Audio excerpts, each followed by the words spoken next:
करें हमारे YouTube channel ईश्वर TV को और देखिए वीडियोस सबसे पहले। भक्त नामदेव जी की जो पत्नी थी, भक्त नामदेव जी की जो माँ थी, भक्त नामदेव जी की माँ बचपन में शादी हुई और विधवा हो गई। सुनिएगा, नामदेव जी की माँ, इनके नाना जी थे वामदेव। वामदेव की बेटी शादी हुई और शादी के महीने भर में उनकी बेटी विधवा हो गई, पति शांत हो गए।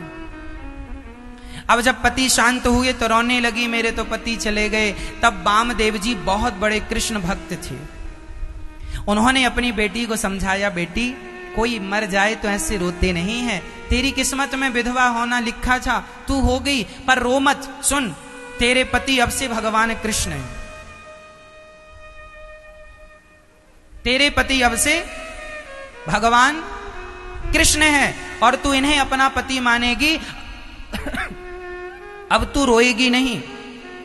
उसने अपने पिता की बात मान ली और ठाकुर जी थे श्याम सुंदर, उनके पास जाए, बैठी रहे, बातें करती रहे। उसके अंदर भाव जाग गया कि कृष्ण मेरे पति हैं। बड़ी भोली थी, बड़ी सरल थी, सच्ची बात कर रहा हूं, ये बात लिखी है भक्तमाल में।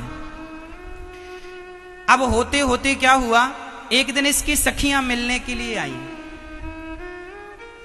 तो एक सखी का पेट बड़ा था, तो इसने पूछ लिया। बड़ी भोली थी, बड़ी सरल, जमाना देखा ही नहीं था कैसा होता है। शादी हुई थी और पति मर गए, ससुराल भी नहीं जा पाई थी, पति का स्पर्श भी नहीं हुआ था, कुछ नहीं जानती।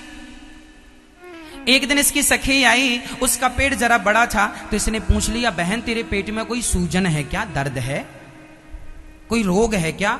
उसने कहा, पगली रोग वोग नहीं है, मैं गर्भवती हूं, मेरे पेट में बच्चा है। अच्छा, ये गर्भवती कैसे होते हैं, ये बच्चा कैसे होता है?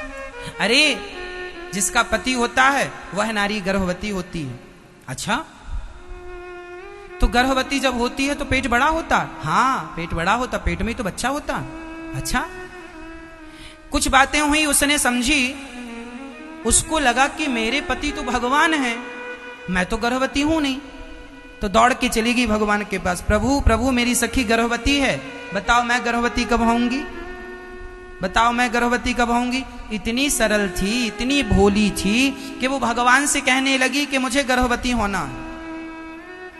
भगवान से जिद करने लगी, मैं गर्भवती होना, मेरी सखी गर्भवती है, उसका पेट बड़ा है, मुझे अच्छा लगा, उसका बच्चा होगा, मुझे भी गर्भवती होना है, हे भगवान मुझे गर्भवती होना है, मुझे गर्भवती होना है। भगवान से जिद करने लगी, भगवान से रो कर पुकारने लगी। जब वो इतनी सच्ची भक्त थी और इतना प्यार से पुकारा, तो भगवान ने आकर उसे स्पर्श किया और स्पर्श होते ही वह गर्भवती हो गई। ये लिखी बात है, ये कलयुग की घटना है। अब गर्भवती हो गई, सुनिएगा, गर्भवती तो हो गई, समय आने पर उसने बच्चे को जन्म दिया। बच्चा वही नामदेव, जो सबसे बड़े भक्त थे, नामदेव का जन्म हुआ। अब नामदेव का जन्म हुआ तो सारे गांव वाले थू थू करने लगे, अरे राम राम, इसका तो पति मर गया था, विधवा थी और विधवा के बच्चा हो गया, इसने जरूर काला मुंह कराया होगा। अब तो वामदेव जी रोने लग गए, बुलाया बेटी को, क्यों बेटी तूने अपने बाप का नाम डुबा दिया, बता, मैंने कहा था भगवान की पूजा करना, भगवान की सेवा करना, यहां वहां मन ना लगाना, बोल तू कहां गई थी मन लगाने के लिए, तेरे बच्चा कैसे हो गया, तेरा तो पति नहीं है।